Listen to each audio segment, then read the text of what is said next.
classic. You hear the song, you already know what it is. Important I was supposed to do today. Have 5 daiquiris.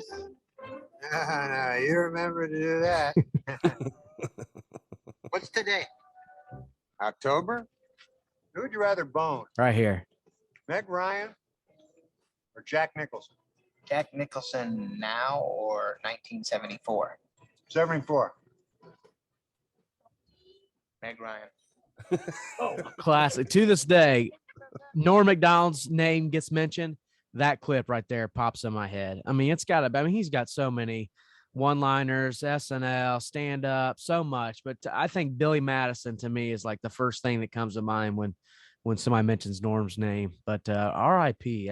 That fucking sucks. We're going to cover that a little bit today, as well as we got a bunch of other shit going on. Might be getting some new Eminem, and NGK just suddenly wants to fight everybody. I don't get it. I don't get it. Welcome to Highly Inappropriate.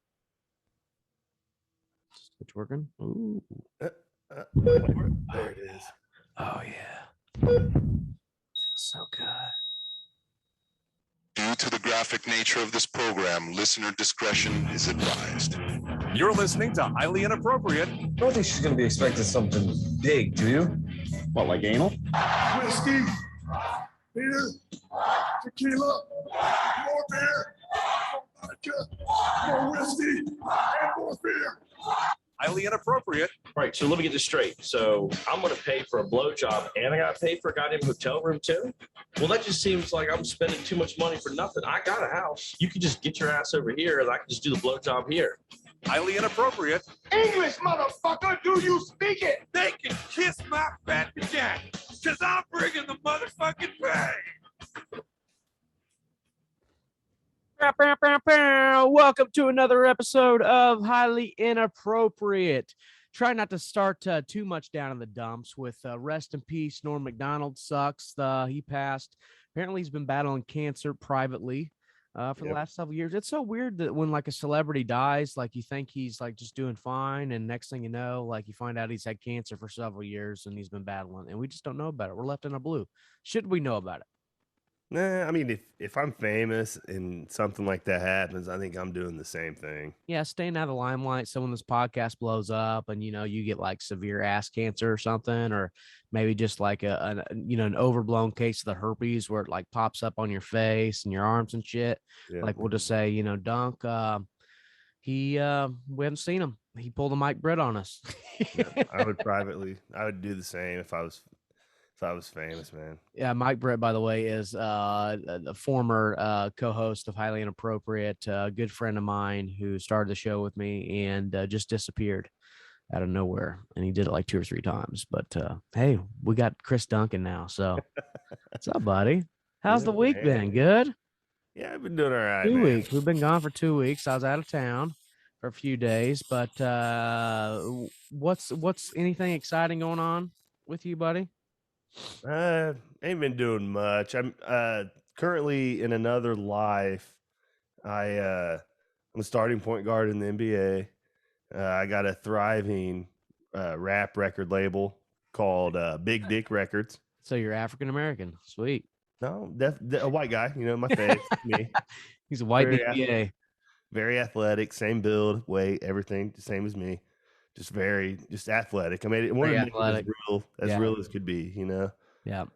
But yeah, and I'm getting ready to start my own clothing line. So I'm gonna have to think of a name for it. Probably Big Dick Clothing to go along with the record label. Big Dick Clothing, because your partner is Richard. His name's Richard. So yeah, for sure. Yeah. Nothing to actually do with the size of your penis, but yeah, the funding. He gave us a lot of funding on it and stuff like that. But I'm 91 overall, my 2K guy. A lot of 2K. Where do you start at? It's low, dude, like 60s. So it's safe to say you've done nothing but play 2K for 2 weeks. Well, you level up pretty quick. Yeah, after your 5th season, you shoot right up to the 90. It's stuff starts coming together. Yeah, starts really coming together. He's got he's got street cred now, like on my character. I seen a video today, like you can like unlock a golf cart somehow or go kart and like run over people and shit. I seen. Yeah, if you get level 40, you get like a see, like right now I got a skateboard, so I'm just skateboarding around the city. You're an NBA player and you're skateboarding around Indy. What team are you play for, first and foremost? I got drafted by the Orlando Magic. That sounds horrible. Yeah, I went Pistons with the first pick on my first build, and I didn't really like it too much. Like wasn't me, you know what I mean? I wasn't feeling it, so I went back and started over and made a new build. Yeah, he's really good at basketball, so we hey, we had to redo this guy. Yep. Yeah, it just wasn't as good as I am. So I went back and remade a new one, and went to Villanova. We won the NCAA championship there at Villanova. I was a pretty big prospect coming out of college. Big YouTube guy. Got my own YouTube channel. Millions of people since I was in high school. My best friend, my little agent guy, he's pretty much pimped me out all over the internet. So I had that going on for me. Have you started an OnlyFans yet? Not yet. I need to. That'll come later in the career. Yeah, hopefully. We'll I think you should probably have some dick. That's when 2K's really became realistic, is when like your player like suddenly has dick pics leaked or something, or is catfished or some shit. Well, when I got drafted by the Magic with my YouTube channel, head coach wasn't having it, dude. He wasn't happy. He wasn't giving me the minutes I needed. Didn't think my head was in the game. He was mean mugging me in the locker room. Now, how does that work? Like Kendrick Perkins was all over social media talking shit about me, saying I wasn't in the game, and I just had to go out there and perform. You know what I mean? And so you have to have players talking shit about you on the game too, and Now, does it because I remember it's been several years since I played video games, but I remember playing like the WWE video game like 5 or 6 years ago, and you would have prompts come up. Like you could honestly, like as a wrestler, you could choose like the path of your wrestler, whether you want to be like a huge dick heel or want to be like a super baby face, like nice guy. So you can actually pick what you do. So you like get prompts like, what are you going to do today, sir? Are you going to practice your free throw shooting, or are you going to make a YouTube video? So you lean towards YouTube. Yeah. Oh yeah. Pump myself up. Well, like they give you options like in the media, like you have post game after each game, media, like press conference, stuff like that. And you're like whoring out your YouTube. You know, even talking about the game. I'm pretty self-centered guy. I'm pumping the, big dick records, stuff like that. I made a track with the game, rap track. So like it takes you into the studio and like your guy will like spit a line and then it gives you like 5 options for the next line. Now, is your rapper on 2K better than you are in real life? No, like I'm so good at rapping. Like I ace it on every song. So like all these people, my credits through the roof. And I made a song with the game and we performed like about a week ago. We had a performance together, to launch this record company. And since the game's been kind of sketchy to me, and I'm pretty sure I'm about to make a diss track versus the game on the game. So like, can you do that? Me and the game are gonna. Yeah, I'm gonna go ahead and beef with the game. I'm gonna make a diss record. What a brilliant idea for a video game though is a rap video game where you start out as like a trailer park kid. Yeah, for sure. Just a middle class white kid. You start hustling at the age of 14, selling drugs. Working in the trap. The next thing you know, you're a big rap star. That would be, that's a unique game there. I'm surprised nobody's thought about that. That would be a pretty sweet thing. Like sell drugs and stuff and just how to launder your money. Yeah. And you could, that would be awesome, actually. Yeah. I don't know how it would work as far as you would even you could pick your path too, like your drug to sell. Like what you're going to sell. Or even like your style of rapping. Are you going to rap about pills? Are you going to rap about motivation today? Are you rapping about your mother or your father? That'd be interesting. Like your little prompts, your ex-girlfriend. It's pretty funny after games, like they'll be like, Duncan, you had, 36 points tonight, 5 assists. Why was your wife on the sideline showing her tits though? But they'll say like 5 assists and what's this? You and the game are making rap records together? You guys are having yeah. I have a clothing line coming too, so it's a lot of big things happening in my my side. No, this is when the game's got realistic. Like, hey, Duncan, you had a great game tonight. You're in the Eastern Conference Finals. But why did you choose not to wear a mask into the stadium today? That's what we want to know. That's the hot topic today. I wear masks. I have yeah, you can definitely in the shops and stuff buy masks. So your characters are real pussy too, so that's great. Yeah. They give you a lot of free ones too. I get it. You got you make a rap an album with the game, brings your your street cred up here, then you wear a mask into the stadium, it brings you back down. So you just got to level things out and keep things all even keel and stuff. So that's good. Now, for sure. Is your basketball player just named Dunkman, or is it Duncan or Chris Duncan? It's Chris Duncan. On the game, my nickname is D, like the letter D. That's where I got the Big Dick Records, and MP also. Where does MP come from? I don't know. It's like your name on the story. You know what I mean? Like your guy's known as MP. Like now, does your mom on the game still call you Christopher? Like, do you get calls in the locker room from your mother after the game, or how? Yeah, no mom. All I got's my best friend from high school that runs my YouTube. So you got like a little Pat gang. Do you remember that guy used to run around with Paul George all the time when we were? That's who he is. That's exactly what it is. Yeah. Yeah, we then, literally you move up. You're like I started out in a shitty apartment, or Miles Turner. A condo, and you end up in like a penthouse with a zip like line. A penthouse. I want the game would be realistic. Like if I was a basketball player and I moved myself up the ranks, got drafted by the NBA, signed my first big contract, you knew that the game is realistic. If the first purchase I made was the Theessler Mansion here in Indianapolis, that would be my first purchase for sure. What would you? I would turn that. I don't know that. I mean, that place it's just an epic. They call it the ugliest house in America, but I think it's got so much. One that was the drug house, right? Like where it's a bunch. Well, of it's a pimp house, together, like outside of Wild Ripple. Yeah, I'm sure drugs were involved too, but he was a pimp, I believe. Like he was actually pimping hoes out. Bless his house. I mean, like, you imagine like in the, I don't know when he lived there, but like 50s or 60s, you imagine just, like walking in this house and it's literally like Indianapolis's version of the Playboy Mansion. You got rooms with pillows as a floor and you just got naked bitches laying everywhere. There's like panties hanging from chandeliers. Like I'm all in. Who was the guy back then? Like in India? Who was the guy? Like, who was in there? You know what I mean? Like who? We didn't have the Colts. Let's look that shit. Yeah, who Jim Irsay? Yeah, Jim wouldn't have been in there. Old Robert Irsay is Robert Irsay's dad. No, I mean he'd still be in Baltimore. Theessler Mansion builder. I'm gonna look this shit up. I'm assuming a lot of IndyCar drivers probably in the month of May made their way up in there. How I built the ugliest house in America. And for those of you, this is actually a New York Post article right here. For those of you that aren't from Indy or not familiar with the Theessler Mansion, all you have to do is just type in Theessler Mansion on Google. That's Kessler. It's it's a huge house in Indianapolis off Kessler Boulevard. It's kind of like East Indy ish. Yeah. East Northeast Indy. And essentially this house started out, it literally was a city block. And this guy just bought all these houses on a city block and connected all the houses and just made like the quote unquote ugliest mansion in America.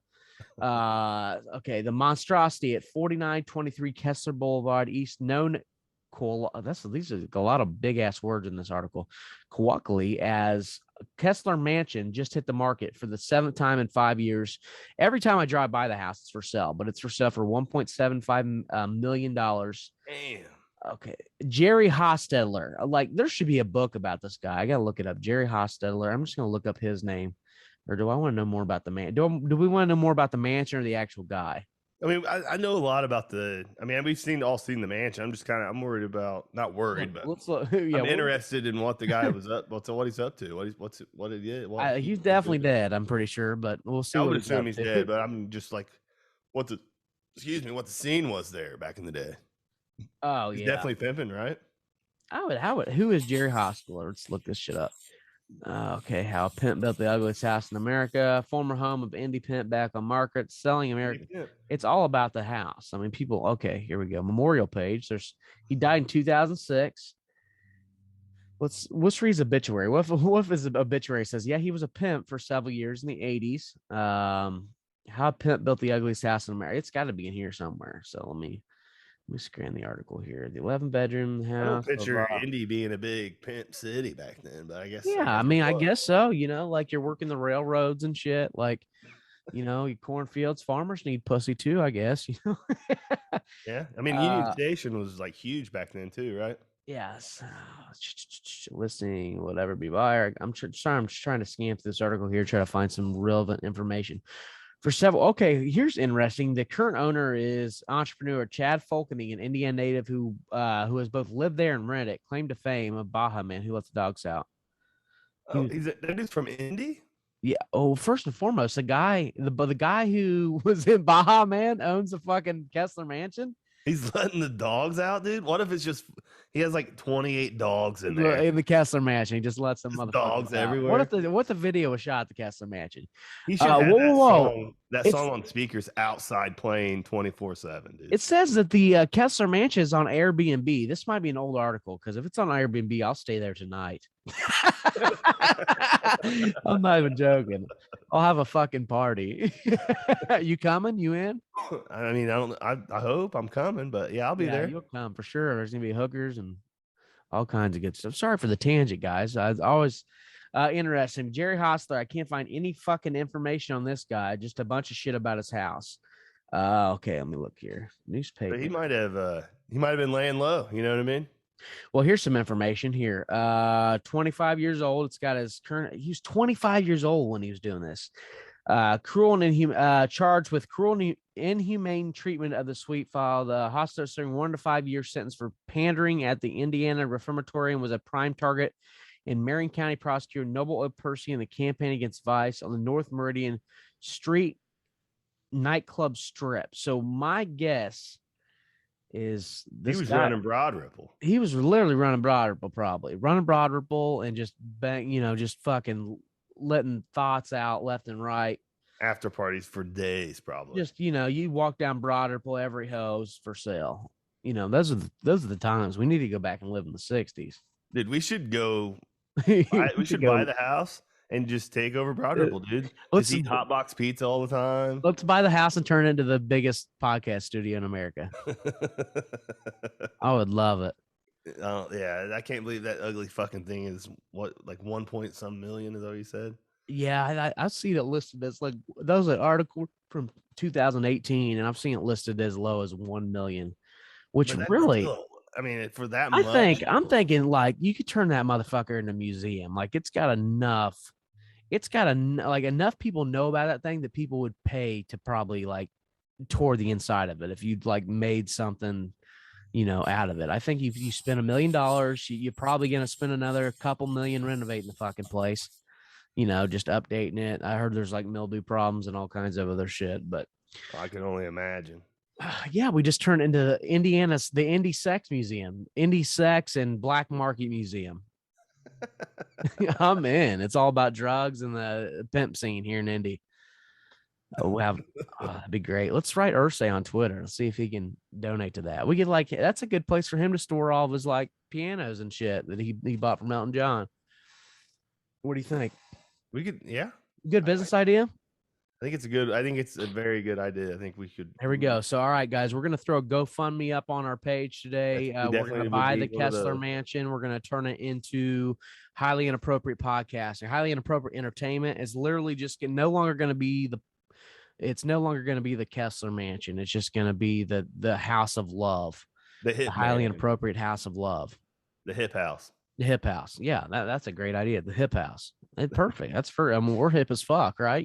Just dads in their 30s with dad bods. Like what I'm picturing though is it's like 4 houses into one. So I mean, we could each just get like we could each have our own house, kind of. Yeah, and then put the studio in the middle, and then once a week we just meet in the middle. Each have our own little house. Beaver probably get the doghouse in the back. We could probably move in somebody else. Maybe he'd get Juice the 4th house. We'll give him the house. Yeah, I mean, I'm guessing the Baja Man.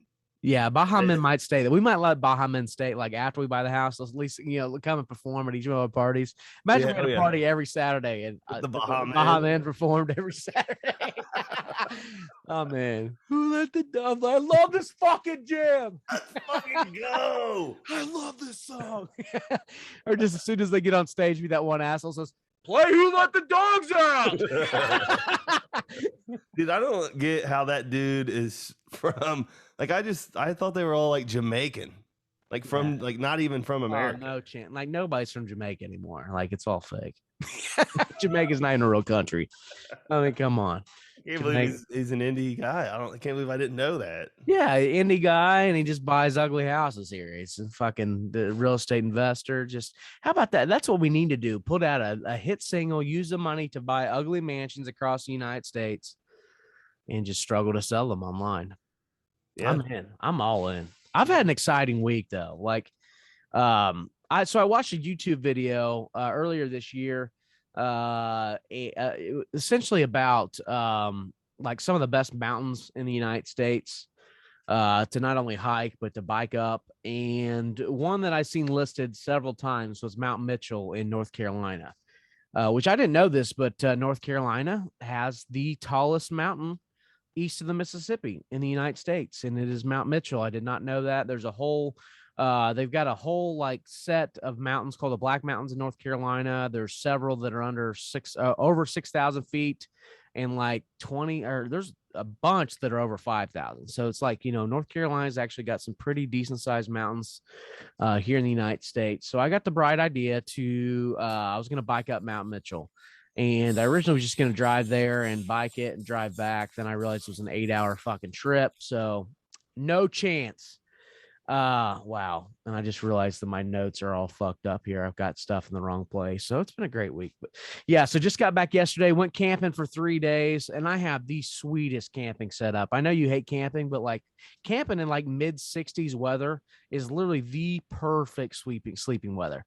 And I spent a bunch of money over the last couple months. I got a bunch of camping gear, but I bought a bunch of others. Like I bought a real nice a canopy tent with walls, and I bought a tent that actually hooks to the canopy tent like as one of the sidewalls.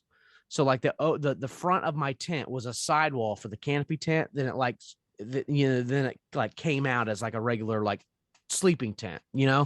So I had a cot in there, had a pretty nice setup with the cot, sleeping pad, pillows, blankets, had the fan going, had me a camping table in there for all the goodies, to put the my snacks, my books, glass dildo and some lube, everything that I need for a couple days camping. Yeah, the essentials. Setup was sweet. The only thing it sucked is, and I probably should have seen this in my research there. It rains in North Carolina about every fucking day. So it rained the entire fucking time I was there. Of course, the actual tent I bought was from Walmart. So, it had a leak in it. Leak at the seam, so I had to figure something out for that. Luckily I had a tarp with me, so I just I used some redneck ingenuity and kind of saved myself from getting wet, but stayed pretty dry. But Monday of this week I started my goal was originally to get up at around 6 o'clock. That didn't happen because I didn't fall asleep till about 1 p.m. or 1 a.m. the night before. Stayed up all night smoking weed and and then hiking around the campground. They've got a bunch of trails and just some crazy shit. I had so much fun literally by myself for 3 days. But then it came Monday, time for me to bike my Mount Mitchell. And I tell you what, I've done a lot of hard things in my life, especially endurance wise, physical, etc. Nothing even compares to what I put myself through Monday. Yeah. I mean, I thought I'm a monster at riding a bike in flat ass Indiana. But when you have literally this route was 30 miles of uphill. And like, I'm thinking, and I've drove through some mountains and, I've drove in hilly areas, Brown County, etc. Like even up in Maine, it's very up and down. I'm thinking, okay, there's going to be, it's a lot of climb. I knew the mountain was going to be a 6,600 feet in the air, but I thought I would get 1,000 feet of climbing, then some straightaways and maybe some hills and shit, and another 1,000 feet of climbing and some hills and some other shit, just to get a break. No, bro. It was literally 30 fucking miles of uphill, and it was horrible. Well, so the thing is, started at 9:30 in the morning, and it got to be about, I'd say it probably started raining at about 3 o'clock. At this point, I was probably 10 miles from the summit, and it started raining real bad. I had a poncho with me. I put the poncho on, but my feet were soaked. All my clothes were soaked. Luckily, the poncho covered my backpack. And I had a bunch of, I had the drone and stuff in my backpack and stuff. But it got to the point when I was about 5 miles from the top, Like my legs were so spent, and you really can't train for this here in Indiana because the elevation change, the amount of oxygen in the air like changes too. So like, I'm like 5 miles from the top. So at this point, I think my elevation is like 5,500 feet, like I'm about 1,000 feet from the peak, about 5 miles of road from the top. And it got to the point where I had to walk probably 70% of the time. Like I had to get off my bike and walk because I would get on the bike and I would pedal and my legs would start burning. And usually if my legs are starting, like if I'm riding here in Indiana and my legs start burning, I just take a couple deep breaths and it goes away. It's just like your muscles are starving for oxygen. And like you're taking deep ass breaths up in the mountains and it's doing nothing for you. Like your legs are just like already shot from biking for 25 miles uphill. And like you're taking breaths and you're not getting any. Just imagine like breathing, like playing basketball. Elevation is so weird. Like I remember this when we went to Pikes Peak last year. Same thing. Like you're breathing, you feel lightheaded because you're not getting air, but you're breathing fine. It's like it's not like you can't breathe, but like it's not doing anything for you. So just imagine breathing, but like it's not doing anything for you, like in a sense. So it got very rough. The last couple miles were it got from me being like, even when it was raining, I was super excited, fun, to the last probably 2.5, 3 miles, I was cussing and pissed off. But coming back, bub, to my car, I had 30 miles. I took a 2-hour roller coaster. I was gonna say you just Oh, you didn't even pedal, did you?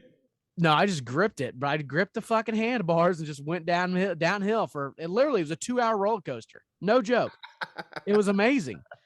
I mean, and I, of course, when the bike got a little, I mean, there's a couple spots I got a little nervous, I had to fucking grip the brakes a little bit, but it was a 2-hour roller coaster. Like I went, and there was one big, cause I remember going to, excuse me, going to the top of the mountain. There was one part where there was one downhill spot. So coming back, that was a real bitch. Had to just completely walk out. By that time, my legs were just completely spent. I had nothing in me. So I had to walk that part. So that part, like of the 2-hour trip, 45 minutes was walking this little uphill section. But yeah, for the most part, it was a 2-hour roller coaster and it was so much fun. And I was thinking, like, I'm going to spend this whole week biking. Like the next day, I'm going to get up and bike a little bit around the hills and stuff. But I was so goddamn sore on Tuesday. Like, I remember waking up at like 6 a.m., like to adjust my body just to it's early. You want to stretch. And my legs were just on fire. My feet were still soaked. So here's the best part is I went to Asheville on Tuesday. So like, one of the bigger cities in North Carolina. And I had no shoes because my shoes were soaked from the day before. So I was wearing like my sandals, my flip-flop sandals. So my first like 3 hours of time on Tuesday was spent trying to find shoes in downtown Asheville. I eventually just went to Walmart and I got these bitches I got on right now, $10 tennis shoes. I got $10 tennis shoes from Walmart and I'm going to ride these fucking bitches out until they fall off my feet. So that's how I do it. But I had a great fucking time. It was a blast. Like, and here's the best part. Your shoes were ruined. You got rid of them? No, they're on the front porch drying out. They're probably gonna smell like shit, but they'll be like hiking shoes or whatever. The mowing shoes. But the best part was when you're at the top of that mountain and there's nobody around you, like complete silence. Like you think if you go in your backyard and you get like sweet silence, like I'm talking, you can't hear nothing, bro. I mean, it's just nothing but wind and tree. I mean, you can hear trees blowing and stuff. I mean, like, and there's animals, birds, but like complete silence. You don't hear any cars. You don't hear any people. I mean, there's a couple times I just sit down like on some rocks, smoke some weed, and just like, wow, I'm so thankful that there's nobody around me right now. Like, it was great. What would happen if you got hurt? How would they get to you? Well, I mean, there was enough traffic on that road. Like, I'd probably be sitting there for 20 minutes to a half hour because the higher you get to the top, the less like traffic there, especially on a rainy, shitty day. Like even when I got to the summit, the fucking gift shop was closed. The museum was closed. Everything was closed. So like, even if I wanted to warm up, I couldn't. I just kind of was like, well, I'm going to take a picture and head back down, I guess, because there's not much to do up here. you know. Man. So it was more of an endurance thing. I really wanted to test myself, and I'm glad I did. Kick my ass, but it was well worth it. Just know that I climbed a mountain on the bike, so it feels pretty cool. Feels pretty cool. And you know, I'm raising money for kids with cancer this month. Road riding 400 miles, and already raised $500 for it's called the Great Cycle Challenge. I don't know if the Great Cycle Challenge itself is a charity, or if they're donating it to like subsidiary charities, like in name of, but it's all to raise money for you know, pediatric cancer awareness, etc. Nice. And so I How signed many up. miles have you biked then? I'm What at do you got? 302 right now. I got 100 left. I got a week to do it, so that'll be easy. Yeah, you'll know.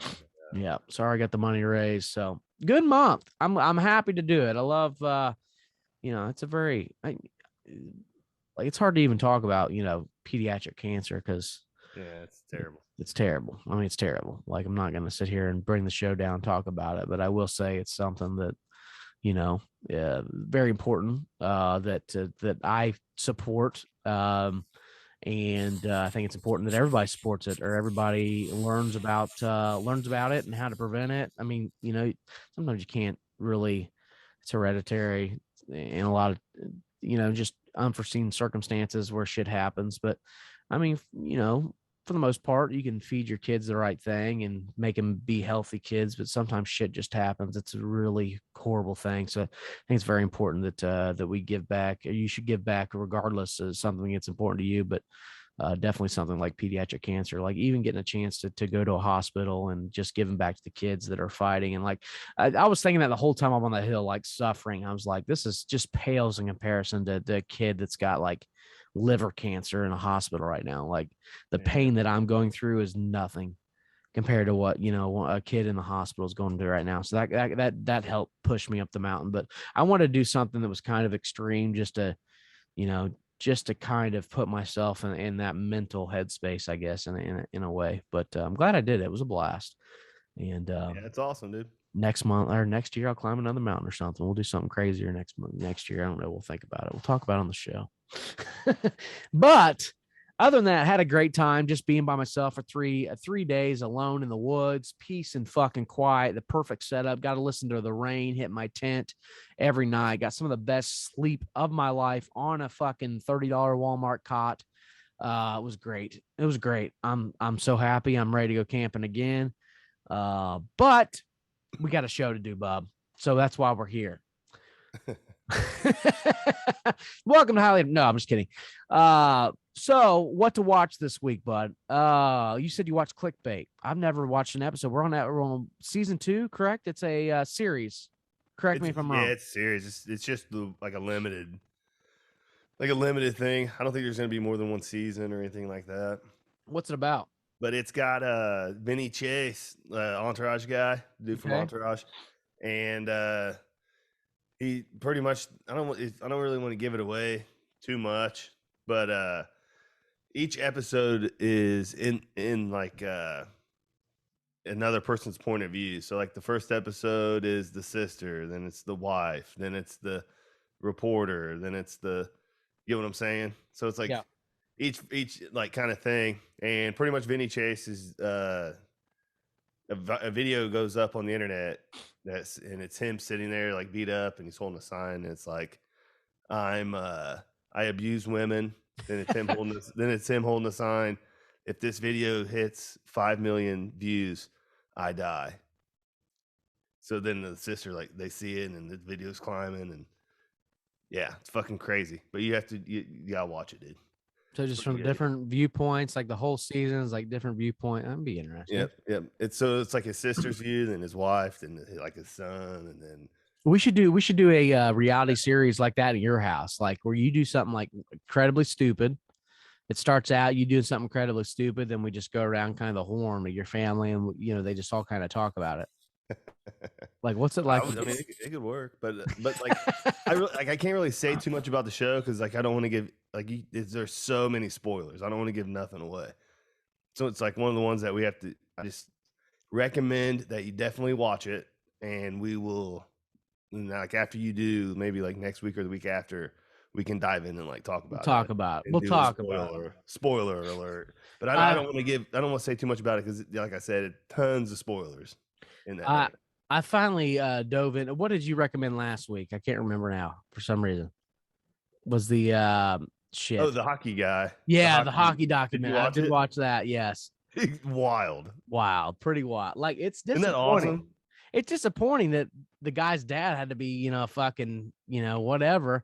I mean, if he wasn't, he wouldn't have had the team. I mean, Yeah, that's of how he got course. that's how he got the money for him to have the team. But Yeah, of course he got the team that way, did some fraudulent bullshit, blah, blah, blah. But electric, hey, it was work. I mean, it was oh, working. Like, dude, it'd be different if like the guy built a team of losers and they were all just like banging hookers and doing drugs and shit. But no, this he guy just like got put a minor league fucking hockey powerhouse together. he wanted like fighters and like they literally fought every game. And the town, here's the thing about the town, like supported the shit out of that team too. That is wild. They were sold out every game, dude. Said they had people waiting outside to get in to trash your games. I love it. Imagine if he's just some fucking like little gangster kid coming back from college and shit. Probably like a freshman in college coming back to run a team. What would a Carthage hockey team be called? I don't know, the Carthaginians. Carthaginians. The Carthage biologist, or the Carthage garage biologist, the Carthage lab rats, meth lab rats, the meth lab rats. I love it. We're just lab rats, and you just have like methed out fucking rats on the rat with like big eyes and like just blood veins in them. Yeah, everywhere, lesions all over its face, and I love it. We're in. We'll create that team here soon. As soon as you start laundering some money, and we could, we'll figure it out. We'll buy a hockey team. We'll start our own. I'm in. Josh is in. I already talked to him about it. Josh is definitely in. Also, season 3 of You comes out October 15th. I'm pretty interested about this one too. Pretty interested about this one too, because now they got a kid together, and he wants the neighbor. Apparently, like it kind of foreshadowed in season 2. Like he meets another girl. It's just gonna be interesting, and I living in the burbs. It's gonna be interesting. I'm pretty excited to see what happens. But speaking of murder and shit, we got new Eminem coming. Apparently, like it's rumor. What's on the nets? Says could new music be about to drop on October 1st? Eminem fans think the rapper might be about to drop a new, and I will say every time an article like this comes out, it ends up being true, but Eminem likes to throw curveballs. So fans have been debating that a new LP is on the way on a Reddit thread after a number of clues from close collaborators, including producer Fred Reck and singer Skylar Grey, were posted. Rumors started when the former posted a picture of Eminem's childhood home on Instagram, the same house that appears on the cover of Marshall Mathers LP and the Marshall Mathers LP2. The producer then uploaded another picture, this time of a building sporting the numbers 1001, which fans took to be a hint that new music is coming on October 1. Okay, I seen the picture here. Do you think it's gonna go ahead? He also dropped all that clothing too, that clothing line stuff. Yep. I bought a new hoodie and a shirt off of it. Limited edition clothing. And guess when it drops and comes out? 101 or 10-1? Yep, October. I bet he is then. You had to pre-order all of the stuff. And on one of the posts, they were commenting the rumors and all that stuff that it's coming, or maybe it's coming. And I saw Royce the 5'9" commented on one of them with the emoji. I hope he's on the album. I'm sure Royce would be. He's been on the last couple, hadn't he? Yeah. We got need Royce on there. Like I would like to see Eminem do some. He's back into it a lot with that new Grip, the new artist that he signed. Yep. Shady's name's Grip, and then there's one other one. And this I kind of forgot about this. This was probably like 2 or 3 weeks ago on Twitter. He posted a picture of them two and said they're up to something. What could it be? Maybe they were maybe making a collab. What if he makes recording for his new album? You know what I mean? What if they're making Bad versus Evil too? That would be sweet. I would love that. That'd be sweet. I don't think M would do it though. I think it'll be a solo thing. I mean, I think it'll be great either way. But I wish I could remember that other guy's name. It's Grip and something. Grip and Slide. but Grip is one of them. There's like there's two artists that he just signed. That album though, that the Grip album, that the guy from Atlanta, it's actually not bad, dude. It's pretty good. M is on I it. heard of him. I'll have to check it out. It's not bad. It's lyrical stuff. I mean, you don't sign anybody that's not. Also, of course, we already covered it. Norm MacDonald passes away. Real quick on the music thing. Yep. You see your boy dropped the fucking single. Which one? T.I. Who? T.I. dropped a new song. I have not heard it yet. No, did he really? Yeah, featuring Little John. Oh, Little John. Is it decent? It's called Fuck 'Em? Not bad. Yeah, it's got that okay, dun, dun, dun, dun, that old Little John beat. Okay, all right. You know what I'm talking about? If you don't give a damn, we don't. I'll tell you what, it's hard to listen to a Lil Jon song and not want to fucking, smash two beers over your head and snort coke off a stripper's asshole. Like, it's pretty much it's one of the not want to fight people. Yeah, for sure. That old Youngbloods beat is what it is, and he goes fucking bananas on it. It's like a freestyle kind of thing. There will never be another early 2000s hip hop era. I mean, it's so crunk and so hype driven. Like, it's just even the late 90s, dude. Oh, of course, yeah. Awesome. Yeah, nothing. I mean, when you talk about hype hip hop music, like DMX was first, come on, and DMX kind of set the pace in the late 90s for sure, early 2000s. But yeah, I just wanted to cover a little bit on MacDonald. Only 61 years old. This is fucking crazy. Said he's been battling cancer for nearly a decade, but was determined to keep his health struggles private, away from families. And he was most proud of his comedy. He never wanted the diagnosis to affect the way the audience or any of his loved ones saw him. Norm was a pure comic. He once wrote that a joke could catch someone by surprise. It should never pander. He literally never pandered. Norm will be missed terribly. That sucks. So just want to cover that a little bit. Do you have a favorite? You told me beforehand, but the Norm MacDonald joke that you were talking about. I got a couple. I got two. Like, yep. The first, obviously, Burt Reynolds on Celebrity Jeopardy on Saturday Night Live is insane. Turd Ferguson. So, I mean, it's like maybe that's up there as one of the best moments in SNL history, like out of anything. Like, that shit was fucking next level. And then just him doing the weekly report. He was so fucking good at it, dude. To this day, was the best at it. He got kicked off because he just kept making O.J. Simpson jokes when they told him not to. Do it. Like, every fucking week he would do an O.J. Simpson joke. But when he was like, he did the this week, and what was it? This week the college music charts, number 1 this week is Better Than Ezra. Number 2, Ezra. You know what I mean? Just little shit like that. Yeah, he's probably the king of dry humor, I would say. I was watching a lot of videos on him when he passed on like YouTube and stuff, and I guess around like other comedians and just other celebrities and stuff, he's known as the best like comeback.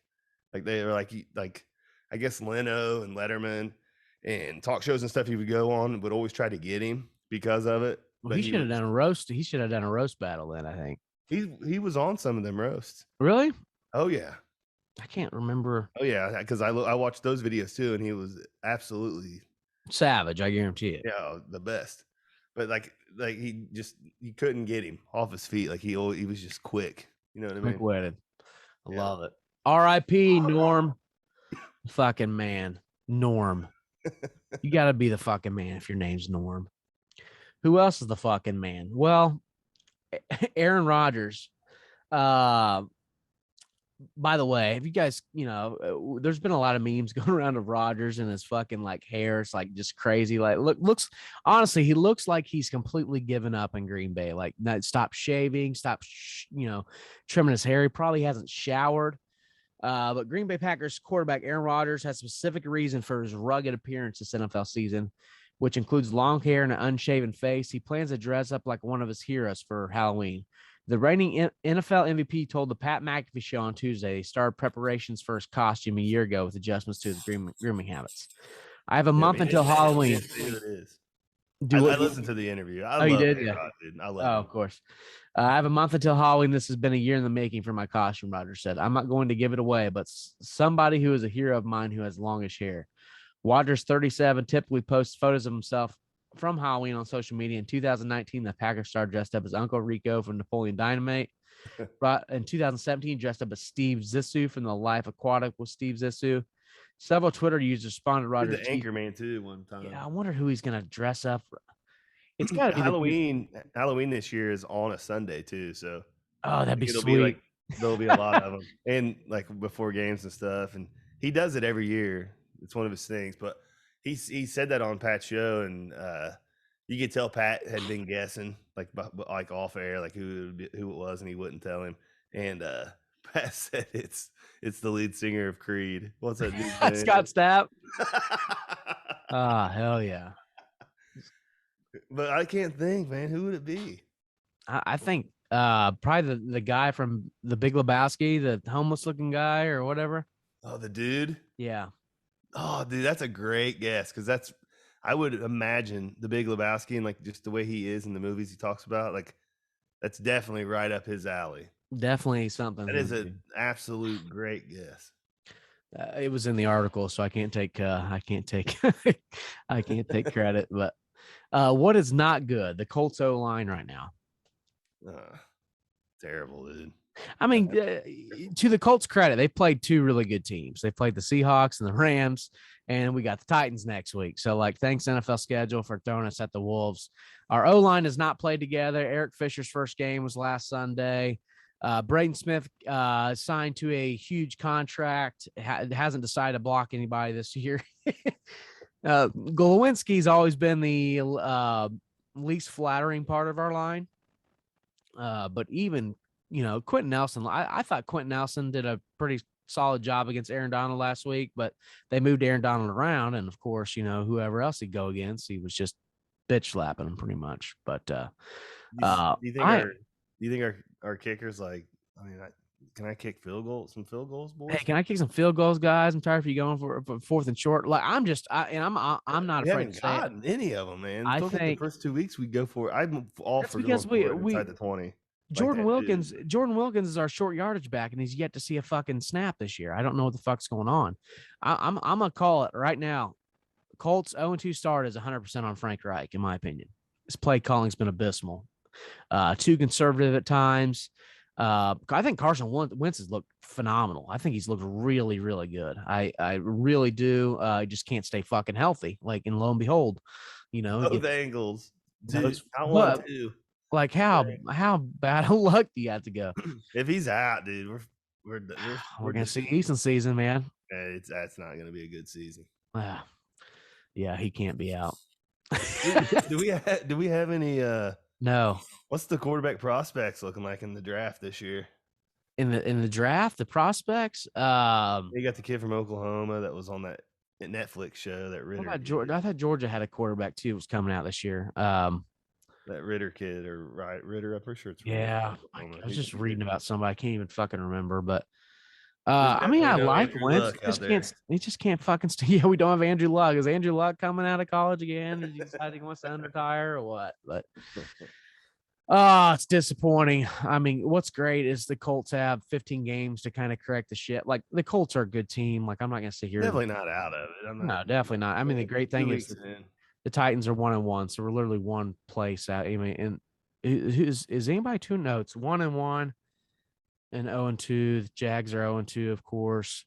Texans are 1-1, I think. Yeah, don't have to worry about the Texans. Titans are only team we have to worry about in the South, and I don't think the Titans are going to be as good as they were last year. That team is a Derrick Henry injury away from being irrelevant. I don't think Tannehill can carry that team to the promised land. They're going to battle, dude. They're going to battle, and they've had a couple tough games too at the beginning, dude. Seattle's no fucking joke. Oh, Seattle's no joke. I mean, that was the thing too. Is I thought that we would. The Rams and Seattle are both playoff teams, dude. The Rams are a lot of people's NFC favorite right now. It's them or the Bucks. I've seen from a lot of people. So it's not like we played two terrible teams. I honestly thought we definitely should have won last week, in my opinion, and we could have won week 1, but we just looked abysmal. Can't give up fucking bomb touchdowns before half. Just stupid plays. Stupid plays. I thought we should have blitzed Stafford more. It's in situational downs. We were getting to him decently, but just man, come on, Colts. Fuck. I want something to be happy about. That Rams team's just they got him a slinger now. Oh, they're to throw to stacked them finally. receivers. Yeah, no more fucking Jared Goff out there. Yeah, Cooper Cup, and we can't guard a receiver out of the slot either. I don't know what happened to that. We've the first 2 weeks we've gotten Well, we got it's absolutely not necessarily torched. guarding a guy at the slot because No, it's Kenny out the Moore slot. Kenny Moore is a slot, technically a slot corner, and he's one of the best in the league. But the problem is, you can attack the middle of a cover 2 defense. If the thing about cover 2 is if you're not getting to the quarterback and he's got time to sit back here and just throw, you're going to find a hole in the defense, and it's typically in the I'm middle just of the telling field. you, whatever receivers lining up in the slot is torching them. Yeah.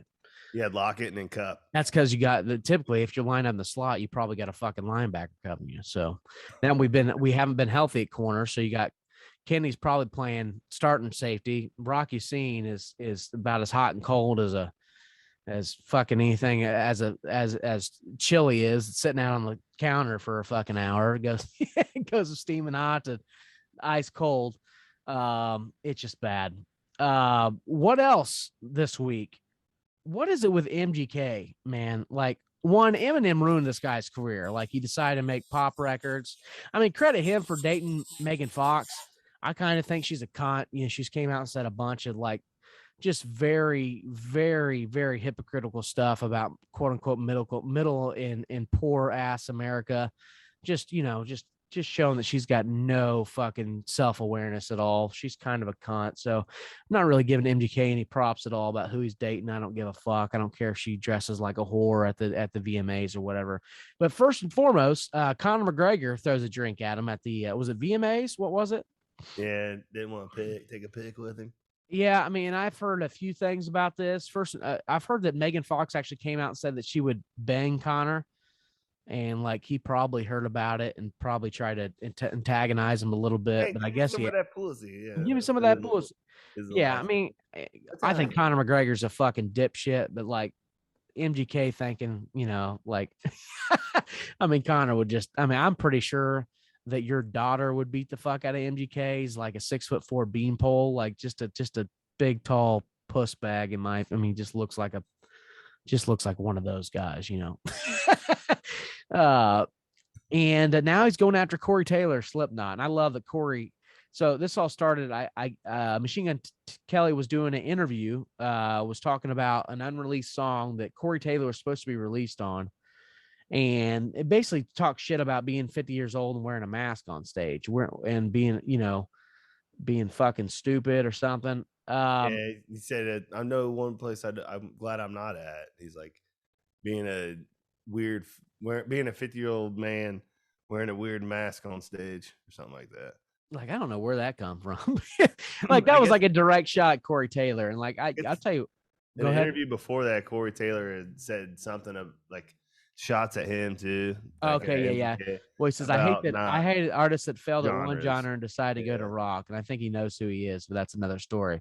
So it's all started with MGK asking Corey Taylor to be part of a song. Corey Taylor wrote a part of the song. Then they sent his part back with edits. And, you know, I think Corey Taylor's kind of earned his rite of passage. Like that's as far as in that genre of music, it'd be like if Eminem wrote a verse for your song and you sent it back to Eminem and said, hey, I need you to change this. And what's Eminem going to say? Fuck you. I'm out, you know? And that's exactly what Corey Taylor said. He goes, I'm not really into somebody writing my lyrics for me or writing my music for me. He's not into ghostwriters, essentially. And said, so I'm going to, take the high road here and just, deny being on your song here. I'm good. Like if you're asking me to edit what I put out to you guys, I'm going to go ahead and take the high road and get the fuck out. So it kind of beats it up. And the best part was after MGK came out, Corey Taylor posted receipts, actually the email stating, because MGK originally said that Corey was bitter about not being featured on the song. And, Corey came out and said, he goes, I'm the reason I'm on the song. I chose not to be on the song because they were trying to edit my fucking part, stupid. But, yeah. why does what's MGK thinking, going after people? I mean, the guy can't fight, like, and I bet he can't shoot a gun either. So, I mean, is Megan Fox? Does Slipknot have like diehards? Oh God, yeah. So crazy. Here's what's crazy about Slipknot diehards. When Slipknot came out in '99, there's another band called Mushroomhead that I'm a huge fan of. They're underground, but they've actually been around longer than Slipknot. A few years, I believe. Slipknot was formed technically in like 95, 96, and Mushroomhead's been around since like 92, 93. So Mushroomhead's kind of been doing the mask heavy metal thing a lot longer than Slipknot. Not a lot longer, a few years longer. But when Slipknot, of course, came out and was, the biggest band in the country, so bad, Mushroomhead refused to play in Indy because when they came to play in Indy, Slipknot fans completely vandalized their bus because Slipknot fans were basically saying that Mushroomhead was copying them, but the truth is it wasn't the other way around. Like, it's not like Slipknot copied Mushroomhead, but Slipknot fans were accusing Mushroomhead of copying them when the truth is Mushroomhead's been around longer. So they were vandalizing Mushroomhead's bus on tour stops and shit because of it. So yeah, they definitely got diehards. So you think if Slipknot diehards and Eminem stands united as one, it would be an army? It'd be an army of an MGK with MGK's army of high school heart-throbbing teens and people that throw dildos as weapons. What if M drops a new album and there's a Corey Slipknot Taylor feature? It'd be so sick. Tech did I mean, granted, Tech Nine's done some heavier songs like over metal beats and stuff. Like, he did a song with Corey Taylor that's really good. But yeah, it'd be interesting. Well, I'm not really sure what MGK, maybe, he's trying to, set a name for himself and went over to pop music or punk or whatever, like really shitty punk music. It's poppy bullshit. I mean, Eminem ruined this guy's career. He went from being, I remember seeing, I watched MGK open up for Tech Nine in like 2009, 2010, I believe. And this guy was like, a rising star, like he had potential, had the, of course, Steve-O, so what's like Wild Man, I'm a Wild Boy, whatever. And he also had that other really popular song. I can't remember what it is now off the top of my head, but like this guy, was, had potential to be one of the top hip hop artists in the country. Then Eminem wrote a diss song and he's like, I got to change genres. This guy just fucking ruined my career. And shaved his man bun too. Like, that's still one of my favorite quotes ever. Like, how can you name yourself after a gun and have a man bun? So like, I don't know. Like, so he's not even close to being, I don't understand why the Slipknot guy would even want to be on a song with this guy. I doubt Corey Taylor was like jumping for joy to be on a song with the guy, but he also probably likes getting paid. It's not one of the, I doubt it was one of the options. Like for instance, Tech Nine tried to get Eminem on the song for years and like sent Eminem, like offered him payment, sent him a track. And when Eminem sent him the track for Speed 'Em, Worldwide Choppers 2, he didn't charge him for it. M said, like, hey, you've been trying to get me just mutual respect, like you've been in the game for so long. This is me giving thanks back to you or showing my respect back to you. I doubt it was like that I doubt Corey Taylor hit up MGK and was like, hey man, you're really setting boundaries here, new rock music. I want to be part of your song. It was more like probably MGK's manager hit up Corey Taylor and was like, hey, we're not really getting any credit at all from like hardcore rock and roll fans. We need somebody like a Corey Taylor on a song, like, can you help us out here? And Corey's like, yeah, sure, I'll be on your song, but it's going to be my way or the highway. And when it wasn't his way or the highway, I'm out. I just don't picture MGK featuring Slipknot. No, I don't see. They're just featuring Corey. It'd be interesting. Like Corey Taylor can sing. Like, don't get it twisted. Corey's done some covers of without Dio. the mask. Without the mask, they're Stone Sour or something like that, right? Well, no, it's a whole different band. But yeah, Corey's got a whole different band, Stone Sour, which he pretty much said permanent hiatus. He said they pretty much have done. He's done everything with Stone Sour that he wants to do. Like, and Corey Taylor put out a solo album last year. But yeah, the dude's got, like, no joke. This is, this is not just me being a huge fan, but Corey Taylor's vocal range is on par with Freddie Mercury. Like, in the sense, like, his vocal range is bigger, like from high to low, than anybody in rock and roll history other than like Freddie Mercury. Like he Like can he'll do the Slipknot, like yeah, and then he can sing the super high like Ronnie James Dio, Rainbow in the Dark, like songs. Like he's got vocal range, like he can fucking sing. What's old Kelly? What's Kelly's range like? It's pretty good, isn't it? I've heard him sing. I'm not a big fan of his. So what's his pop? I haven't heard one. I just know one because Taylor likes to listen to it all the time, and I'm just like, he likes it. None of likes it. It was just a popular song, and it was just on the radio and stuff. So I was like, oh, I've noticed, dude, the teeny. It's really like it almost has like an emo, Yeah, the chicks like it. I know that because they post about it a lot. It's made for that. It's made for like the same people that Fall Out Boy and all them used to make music for, the very emotional, teens, that throw dildos at people and are kind of in touch with the feelings. I would say, I was in that stage for a little bit. I remember that. The Blink 182 stage. I remember when you threw your dildo at me, actually. I remember that very well, actually. All right. Well, unfortunately, we do have a hard stop at 8. We're going to go a little bit over, but we're just going to go right on through here. Ask an Idiot. What song really gets you pumped up more than anything? If you hear this song, you're ready to fight, whatever it may be. Maybe it's something you listen to before you're getting ready to shoot some hoops or play a game or whatever. What song would you say, like, if you were in, let me give you a scenario here, Dunk. You're about to rap battle somebody, and if you beat this guy in a rap battle, you're gonna win $1 million. Just gonna set your family up for life. What song are you listening to hype yourself up? Man, You can give me a couple. That's a tough one on the spot. I'm sure. I mean, like we said earlier, that some of that, like the crunk music stuff, always seems to get you, going pretty fast. Lil Jon's pretty good at that. Makes you want to fight people, but. Man, I don't know what you got. I'll let you think of that because I got a few that I can think of. If I'm like in the mood to fight somebody or be aggressive, like I got 2 songs that really come to my mind. One is probably "Whip Your Head Boy" by 50 Cent. I got you. And probably my second one.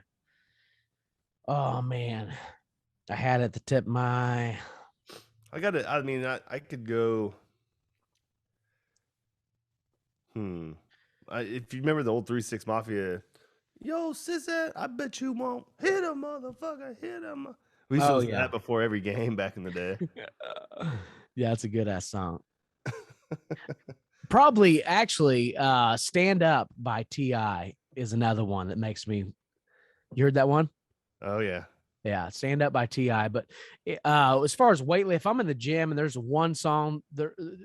Or one song that I'll go to, like if I'm trying to set a new PR record on something, or if I'm just in the mood, "Broken Hands" by Lamb of God is my go-to like gym pump up song by far. I can get that. Worlds Collide, Power Man 5000. Yeah, rock song. But like also like the rap, like "Put On" by Jeezy was always. Oh, of course, hard. Yeah. Any Jeezy, if I listen to any Jeezy or any T.I., any of the early trap music stuff, I'm in that mode. Like John, Lil Wayne, John. If I'm playing beer pong, I need a shot. I need to hit a shot. I'm gonna tell somebody to, hey, put some T.I. on real quick. You know what I'm talking about? Which one? Lil Wayne, Rick Ross, John. That was a fucking heater. And old fucking Snoop Dogg and C Murder, the old. Dun, dun, dun, dun, dun, dun, dun, yeah. Dun, dun, oh, that's the best. I about said that, but I can't even say the name of the song. You're a big black skinhead guy. Oh, well, here, let me tell you a little bit about the song, because I listen to that song every day. I mean, not every day. I listen every Colts game. I was a Colts season ticket holder from the age of like 14 to the age of like 26, 27.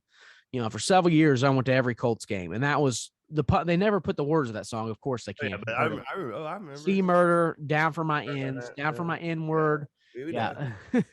Yeah. And dun, dun, dun, dun, dun, dun, dun, dun. It was always before kick up and just get you pumped up. And I could never, I would make playlists for tailgating, because that's how I got started DJing, was tailgate music, and I could never figure out what that song was. It never could come to me. I'd hear dun, dun, dun, dun, and I'm like, what is that fucking song? Then one day, the year was 2018. I'm about to DJ a wedding in Florida, and Elliot Beaver, of all people, is watching a stupid video on his phone, and it comes up, dun, dun, dun, dun. Fuck the mother. And I'm like, Beaver, what is that? And I Shazammed it or whatever, and I was like, from that day on, it's on my playlist. Yep, for sure. that is definitely that song's second to none. You just don't want to play that with a bunch of white people, Hey, if we're going rock though, Killing in the Name of. Oh, of course, any Rage Against the Machine. Yeah. All right. Every week on Highly Inappropriate, we go straight to Google. We type in a Florida man. It's our most popular segment. Whatever pops up. We talk about. We do no outside research at all. This week, as always, it is phenomenal, because this week on a Florida man tries to trade back vehicle that he stole. So he stole a vehicle. And let me read here. Sorry. Stole a vehicle. Okay. A Florida man tried to trade in a vehicle from the same dealership he stole it from, police said. Lake City police responded to a report of a stolen vehicle at Chrysler Dodge Jeep dealership on Monday. Employees told the officers that the man was trying to trade in his vehicle for a new one, but upon checking the VIN number, God, is stealing a car even a thing anymore? Everything has OnStar and everything. All cars have GPS signals. Literally, that's trying old. You had to steal, an old one. What I love about my cars now, it's synced to my iPhone that anytime I go hiking, I can see on a map where my car is at all times. So even if I just walk in a straight fucking direction, I can find my car. Yeah, so I love that feature, by the way. But this guy decided he was going to steal a car, then trade it in for a new vehicle. I love it. This is the most Florida man everything. He was arrested on charges including grand theft of a motor vehicle and criminal mischief. What sucks is it doesn't tell what kind of vehicle it was. That's what I want to know, because it'd be awesome if he stole a Hummer or something, or he stole a Mercedes and tried to trade it in for a Ford Escape. Yeah. Keep the change. Yeah, keep it change, man. Hey, it's been a great car for me. It's got 35 miles on it. I love it. I'll take that Ford Escape, please. Hey, before we jump off here, can I ask you a question? Yeah. So I got an email. Oh, no. Recently. This is kind of this will be kind of serious talk. I just want to get your opinion. The Biden administration has proposed requiring all community banks and other financial institutions, so all banks and stuff that you bank with, every bank in America, to report to the IRS on deposits and withdrawals from all business and personal accounts with a balance of $600 or more. All right, so let me teach you guys a little something. Did you get this too? Have you seen this too? Oh yeah, I've read all about it. And it's and it's a way for them to kind of catch tax fraud, but it's just going to create a giant. I can't tell you how many times in the last month I've deposited or taken out $600 or something. You're just whatever, money's flowing in and out of my account all the time. Being a lot of people pay me in cash, etc., pay me with checks, etc. But this is a way for the government. The government always says, hey, we're going to go after the rich and try to get, tax money from the rich. And they always come after the middle class. If you're trying to catch terrorists, why? First and foremost, because that's the whole point. That was a big thing after 9/11. They started tracking, I believe it's 10 grand. They started tracking all financial transactions over 10 grand, to try to, throw off terrorists, essentially, any transactions overseas for a certain amount of money, etc. But what they're trying to do here, they're going to try to sell this as, we're trying to protect you guys. Like we're trying to, catch transactions that are for fraudulent activities, whether it be for drugs, terrorism, etc. But what they're trying to do is they're trying to catch middle America, everybody that's got a side hustle, OnlyFans people, everybody for tax defraud. Working under the table. Yeah, for what they're doing under the table. So essentially this is the government once again trying to extort more money from the middle class, because it's not, you're not going to go after some bank CEO for a $600 transaction. This is something that's going to affect people like me and you. Like this is middle America. It's stupid. And it hasn't been passed yet, but it's very, very, very scary in a sense, for somebody like myself, like who has a side hustle, a small business. Like it's not on the scale that where I need to be running it like as a full-term business, like where I quit my, and I have employees and I hire people, etc. Like it's just a side hustle essentially. But it's going to go, they're trying to go after people that, that have Etsy shops and OnlyFans accounts and t-shirt businesses and, trying to catch people that make an extra couple grand for their hard work, like past their 9 and 5. Like it's a way for the government to come after their fucking money. And it's fucking bullshit. Taxation's theft. Fuck off. Like, I mean, I could go like, I hate getting political anymore because it gets me nowhere. I change nobody's opinions, etc. But anybody that wants, that was crazy. Anybody that wants to got the alert on my phone from the old bank. Yeah, I mean, did your bank say it's going into effect? They're going to start doing it now? Yeah, I said it's pretty much like this is going to start going on. Yeah. Oh, I'm gonna check my email because I haven't heard that it actually went through yet. But it's a very scary thing. Because I mean, like if you're smart, like for instance, I bet instead of depositing $800, I'll just make 4 $200 deposits. They can get fucked. I think it's anything in or out of any bank that has more than $600 in it. I don't think it's just deposits of $600. I think if you have more than $600 in your account, anything going in and out is reported to the IRS. Now, here's my question. Why do I, a citizen with a completely clean record, I've gotten in trouble before, but it's been expunged. It's not on my record now, etc. A completely clean record. I have no ties to terrorism, to extremist groups, etc. Why does the government? Why do they have a right to see inside? It's an invasion of my privacy. Like, would you want the government seeing how much money you spent on porn last year, Dunk? Like. I said, I bet gas stations and stuff won't need greenbacks anymore. All the olds will just be straight cash, homie. Oh, straight cash. I mean, I'm about to the point, like I'm about to, I've considered a few things. I'm not going to say it over the show here and make it public news, but like, I mean, it's just horse shit. Like, I'm starting an LLC next year. So like, I'm going to start reporting like, all my burying mason jars in the backyard with some cash in there.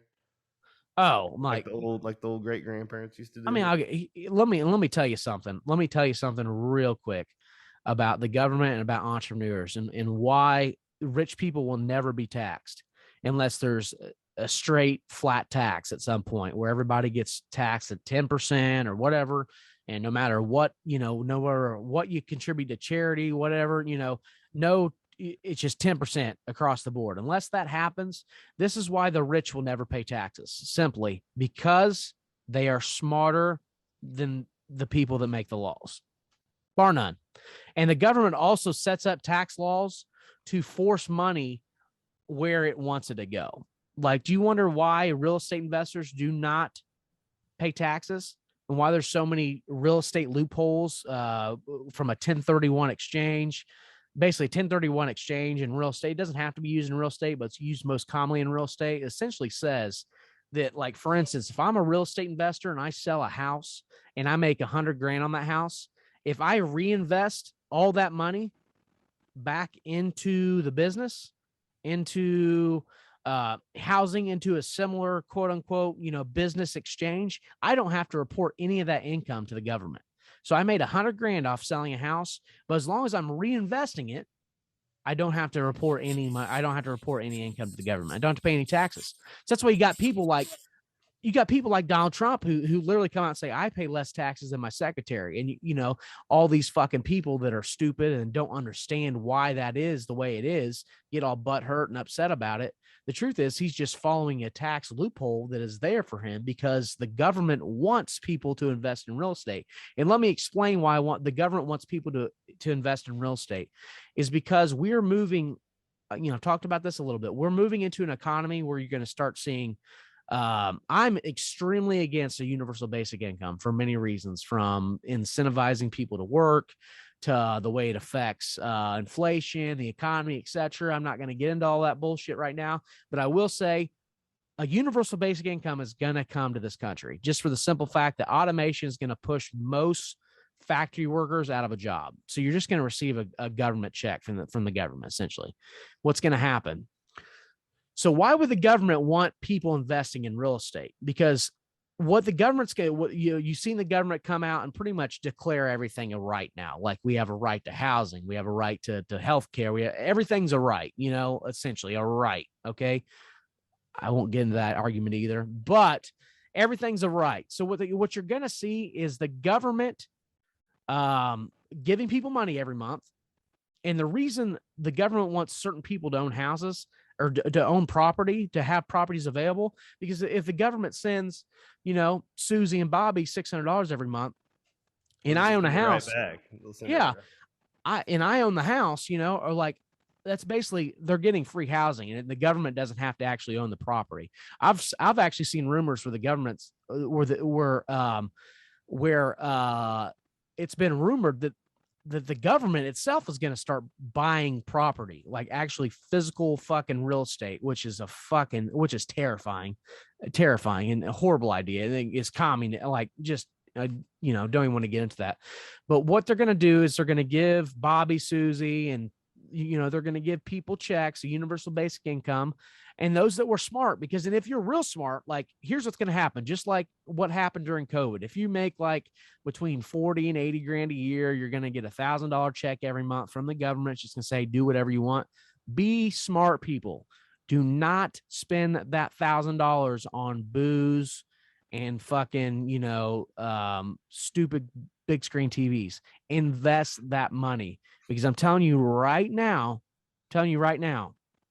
there's a split. The rich and the poor, like the whole idea of a middle class is completely, it's gone. You're going to have the poor class and the wealthy class. It almost like fucking middle, the Middle Ages or the Dark Ages or whatever. And it's really up to you what class you're going to belong into and what you do with your money. So are you going to spend your money on stupid things, or you can actually budget and invest your money? Because you can set yourself up to be the 1%. So if you want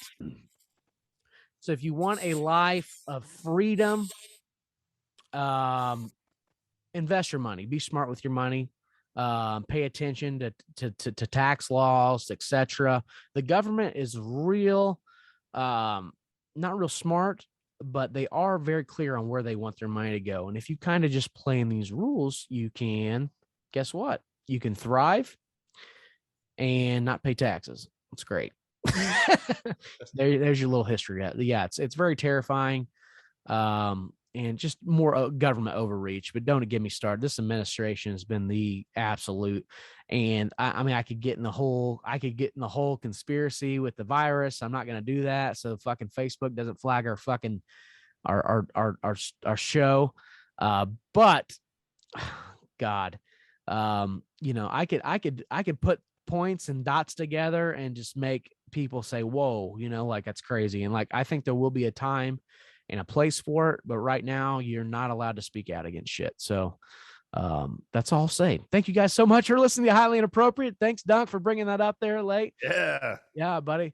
Hey, we'll be back hopefully next week. We've been inconsistent. Apologize. Been traveling. Dunk's, got fucking ass cancer or COVID and beaver. We don't know where the fuck he's at. Probably screwing one of his cats, but we will be back. Make sure you subscribe, rate, and review on your favorite podcasting app. Like the video, share it, subscribe, comment, all that fun stuff on YouTube. Hit the bell. That way you're notified every time we upload a video. Check out our new website, hi-entertainment.com.